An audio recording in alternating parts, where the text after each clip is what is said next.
আসসালামু আলাইকুম আপুরা ভাইয়েরা, কেমন আছেন সবাই? আজকে সকাল সকাল ভিডিওটি শুরু করলাম।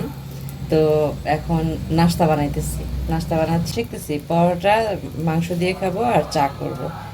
তো এখনও সবাই ঘুমাইতেছে, এখনও অনেকেই উঠে নাই। আমার ভাইয়ের বউ উঠে নাই, তারপর হচ্ছে আমার বোনও ঘুমাইতেছে। আমি, আমার মেয়ে আর আম্মু উঠছি। আমার আম্মু উঠছি। তো যাই হোক, নাস্তাটা শেখি। তো সবার ঈদ কেমন কাটলো জানি না। তো আমার তো খুব ব্যস্ততার মধ্যে কাটছে। আবার ঈদ যাইতে না যাইতে আজকে ঈদের 3 দিন আবার শুরু হয়ে গেল সেই নাস্তা বানানো। তারপরে ভাইয়েরা, দেখতে থাকুন ভিডিওটি, পাশে থাকুন, সম্পূর্ণ ভিডিওটি দেখবেন, সম্পূর্ণ ভিডিওটি জুড়ে পাশে থাকবেন ভাইয়েরা। এখন এই যে আমরা নাস্তা নিয়ে নিলাম। সকালবেলা অনেক ক্ষুধা লাগছে, তরকারিটা গরম করলাম, তখন সবাই মিলে খাইতেছি। না খা, গরম মশলা করছে।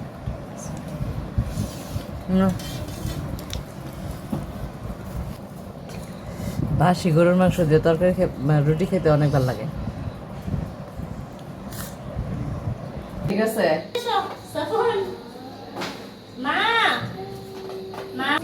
এরা যাইতেছে হইলো ঘুরতে। ঠিক আছে, আজকে ঈদের 3য় দিন। তো ওরা যাইতেছে সুইমিং এ গোসল করতে। তো আমার ভাইয়ের ছেলে দিয়ে দাও ব্যাগ দিয়ে দাও। ও মাইনা পাখি, তুমি এইভাবে যাও ঘুরতে, তুমি এমনি যাও ঘুরতে, তোমার ব্যাগ লাগবে না। ব্যাগ নিবা? এদের ব্যাগের ভিতরে কাপড় চোপড় নিয়ে যেতেছে। তো এই জন্য ও ভাবতেছে যে স্কুলে যাবো না।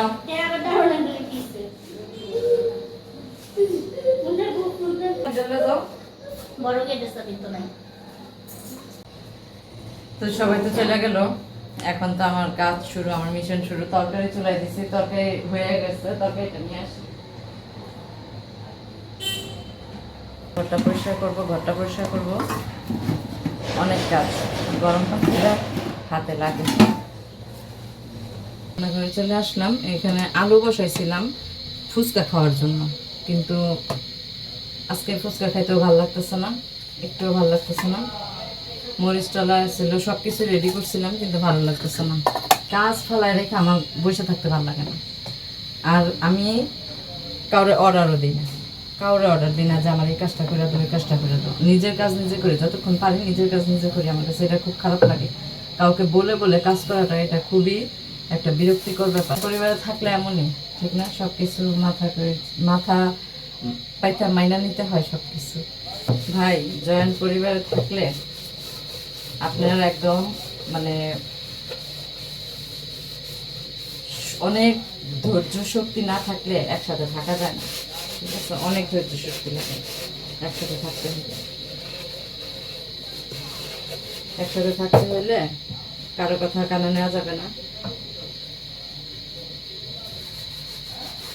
কারো কথাই কানে নেওয়া যাবে না, শুনেও না শোনা ভান করে থাকতে হবে।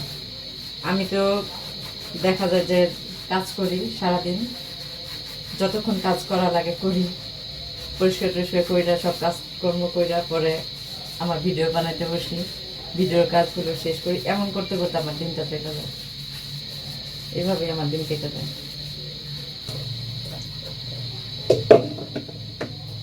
এগুলো পরিষ্কার করে ফেলাইছি, মেজা ফেলাইছি, ঢাকনাগুলি লাগে, এগুলো পরিষ্কার করলাম।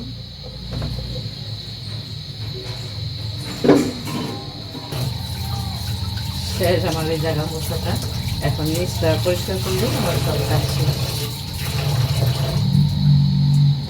রান্না করার পর যদি সবকিছু মুছা ফেলানো হয় না, তাহলে কিন্তু তেল কাজটা বেশি লাগে না।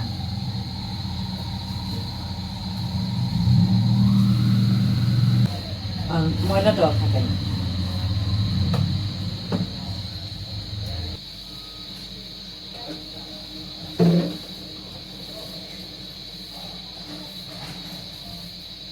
সব পরিষ্কার পরিচ্ছন্ন থাকলে না কাজ করতেও ভালো লাগে, তাই না? সব পরিষ্কার পরিচ্ছন্ন ফেললাম, রোডটা পরিষ্কার করে ফেললাম। এখন চা পাতিলটা পরিষ্কার করে চার পানি বসাই দিব। চুলায় পানি বসাইছি, পানি ফুটাইতে দিচ্ছি। আর কেউ যদি সবসময় নিজের কাজ নিজে করা ভালো, কারো আশায় পয়সা থাকাটা আরও শরীরে অলসতা লাগে, আর হলো মেজাজ গরম হয়ে যায়। তারপরে নিজের কাজ নিজে করবো, কইরা বসে থাকবো, এটা অনেক ভালো।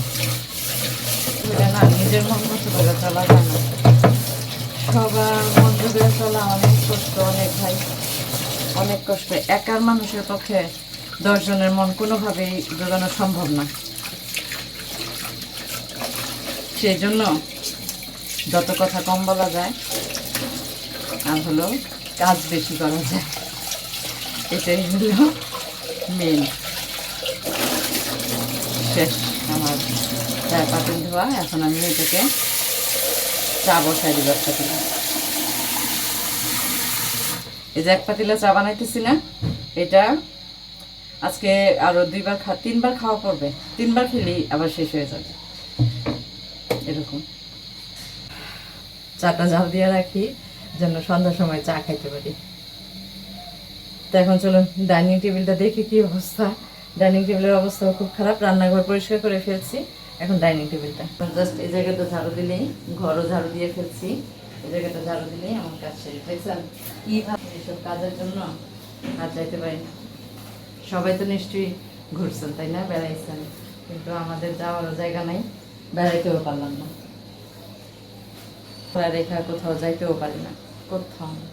মারও কোমর ব্যথা, তারপর হচ্ছে বোনটারও অসুস্থ, তো কোথাও। কাজ শেষ, ঘর দ্বার পরিষ্কার করলাম, তারপর হচ্ছে রান্নাঘর পরিষ্কার করলাম। এখন সবচেয়ে বড় কথা কি জানেন আপনারা ভাইরা, যে একসাথে থাকতে গেলে অবশ্যই একটা জিনিস মাথায় রাখবেন, যে যত কথা কম বলবেন তত ভালো, আর নিজের কাজ নিজে করে ফেলার চেষ্টা করবেন। আমি আমার কাজ নিজে নিজে করার চেষ্টা করি, কারো উপর ভরসা করি না, নিজে যতটুকু পারতেছি করতেছি, বরং আরও অন্যদের কাজেও আমি হেল্প করতেছি, কিন্তু আমার কাজে কেউ হেল্প করে না, আমারটা আমারই করতে হয়। এই জন্যই সহ্য করে সব কিছু করতে হয়। মাঝে মধ্যে মাথা নষ্ট হয়ে যায় কাজের জন্য, কিন্তু কিছু করার নেই, এভাবেই থাকতে হবে পরিবারে।